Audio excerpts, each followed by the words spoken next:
সৌরজগতের সবচেয়ে বেশি চাঁদের মালিক হওয়ার দৌড়ে আরও এক ধাপ এগিয়ে গেল শনি গ্রহ। সম্প্রতি বিজ্ঞানীরা শনির চারপাশে আরও ১২৮টি নতুন চাঁদের সন্ধান পেয়েছেন। এই আবিষ্কারকে আনুষ্ঠানিকভাবে স্বীকৃতি দিয়েছে আন্তর্জাতিক জ্যোতির্বিজ্ঞান সংস্থা IAU। ফলে শনির এখন মোট চাঁদের সংখ্যা ২৭৪টি, আর গ্রহরাজ বৃহস্পতির সেই ৯৫ চাঁদই রয়ে গেছে।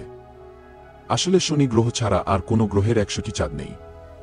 তাইওয়ানের তাইপেতে অবস্থিত অ্যাকাডেমিয়া সিনিকার জ্যোতির্বিজ্ঞানী এডওয়ার্ড অ্যাস্টন ও তার সহকর্মীরা কানাডা, ফ্রান্স, হাওয়াই টেলিস্কোপ ব্যবহার করে শনির চারপাশে এই নতুন চাঁদগুলো শনাক্ত করেছেন। তারা দীর্ঘ সময় ধরে শনি গ্রহের ছবি তুলেছিলেন এবং সেগুলো বিশ্লেষণ করে আগের বিজ্ঞানীদের না দেখা অনেকগুলো চাঁদ খুঁজে পান। বিজ্ঞানীরা প্রথমে শনির চারপাশের আকাশের বহু ঘণ্টার ছবি তোলেন। যেহেতু শনি গ্রহ মহাকাশে স্থির নয়, তাই তারা প্রথমে শনির অবস্থানের পরিবর্তন হিসাব করে ছবিগুলোকে সংশোধন করেন, যেন শনির গতি ছবিগুলোকে প্রভাবিত করতে না পারে। এরপর সেই ছবিগুলো একটির উপর আরেকটি স্তূপীকৃত স্ট্রাকচার করেন। এই পদ্ধতির ফলে যেসব বস্তু খুব ক্ষীণ আলোর জন্য সাধারণভাবে দেখা সম্ভব ছিল না, সেগুলো প্রকাশিত হয়ে যায়। কারণ যখন একই জায়গার অনেক ছবি একত্রে রাখা হয়, তখন উজ্জ্বল বস্তু আরও স্পষ্ট হয় এবং ক্ষীণ বস্তুগুলোও ধীরে ধীরে চোখে পড়তে শুরু করে। এই বিশেষ কৌশলে বিজ্ঞানীরা শনির ১২৮টি নতুন চাঁদ শনাক্ত করতে সক্ষম হয়েছেন। তবে শনি গ্রহের চারপাশে যে আরও চাঁদ বা উপগ্রহ আবিষ্কৃত হবে, তা অনুমেয় ছিল। ২০১৯ থেকে ২০২১ সালের মধ্যে যখন শনির নতুন ২২টি ছোট বস্তু শনাক্ত করা হয়েছিল, তখনই এর ইঙ্গিত পাওয়া গেছে। তখন গ্রহটির চারপাশে আরও কিছু বস্তু দেখা গিয়েছিল, কিন্তু সেগুলোকে চাঁদ হিসেবে চিহ্নিত করা সম্ভব হয়নি। কারণ কোনো বস্তুর ব্যাস ও কক্ষপথ জানতে না পারলে সেগুলোর নামকরণ করা হয় না। কিন্তু এখন ওসব বস্তু সম্পর্কে অনেক তথ্য পাওয়া গেছে, তাই আন্তর্জাতিক জ্যোতির্বিজ্ঞান সংস্থা সেগুলোকে স্বীকৃতি দিয়েছে। ফলে শনি গ্রহের নামের পাশে যুক্ত হয়েছে আরও ১২৮টি চাঁদ। নতুন এই চাঁদগুলো সৌরজগতের শুরুর দিকে শনির মহাকর্ষ বলের ফাঁদে আটকে পড়েছিল। পরে একাধিক সংঘর্ষের ফলে এগুলো আরও ছোট ছোট টুকরোয় ভেঙে যায়। সম্ভবত ১০ কোটি বছর আগে একটি বড় সংঘর্ষ হয়েছিল।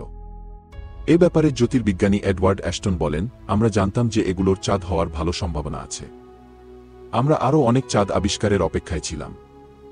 এজন্য ২০২৩ সালে টানা ৩ মাস আকাশের একই অংশ পর্যবেক্ষণ করি। এভাবে ১২৮টি নতুন চাঁদ খুঁজে পাই। তিনি আরও বলেন, আমাদের হিসাব অনুযায়ী সবচেয়ে বেশি গ্রহের দৌড়ে বৃহস্পতি আর কখনোই শনিকে ছাড়িয়ে যেতে পারবে না। তবে নতুন আবিষ্কৃত এই চাঁদগুলো পৃথিবীর চাঁদের মতো বড় ও গোলাকার নয়। এগুলোর আকার মাত্র কয়েক কিলোমিটার। দেখতেও আমাদের চাঁদের মতো সুন্দর নয়। ওগুলো অমসৃণ এবং অনিয়মিত চাঁদ। গবেষকেরা কিছু মহাকাশীয় বস্তুকে অনিয়মিত চাঁদ বা ইরেগুলার মুনুস হিসেবে আখ্যায়িত করেছেন। এ ধরনের চাঁদগুলো গ্রহের মহাকর্ষীয় ক্ষেত্রে গ্রহাণু আটকা পড়ে তৈরি হয়। এ উপগ্রহগুলো উপবৃত্তাকার কক্ষপথে গ্রহকে প্রদক্ষিণ করে, আর নিয়মিত উপগ্রহগুলোর তুলনায় গ্রহের দিকে বেশি ঝুঁকে থাকে। শনি গ্রহের চারপাশে যে আরও চাঁদ বা উপগ্রহ আবিষ্কৃত হবে, তা অনুমেয় ছিল। ২০১৯ থেকে ২০২৩ সালের মধ্যে যখন শনির নতুন ২২টি ছোট বস্তু শনাক্ত করা হয়েছিল, তখনই এর ইঙ্গিত পাওয়া গেছে। বিজ্ঞানীদের ধারণা, নতুন এই চাঁদগুলো সৌরজগতের শুরুর দিকে শনির মহাকর্ষ বলের ফাঁদে আটকে পড়েছিল। পরে একাধিক সংঘর্ষের ফলে এগুলো আরও ছোট ছোট টুকরোয় ভেঙে যায়। সম্ভবত ১০ কোটি বছর আগে একটি বড় সংঘর্ষ হয়েছিল। সেই সংঘর্ষ থেকেই জন্ম নেয় এই নতুন চাঁদগুলো। এদের অবস্থানও এই তত্ত্বকে সমর্থন করে। নতুন আবিষ্কৃত এই চাঁদগুলো শনি গ্রহের নর্স গ্রুপে অবস্থিত। শনির বেশ কিছু অনিয়মিত চাঁদের একটি বিশেষ শ্রেণীকে বলে নর্স গ্রুপ।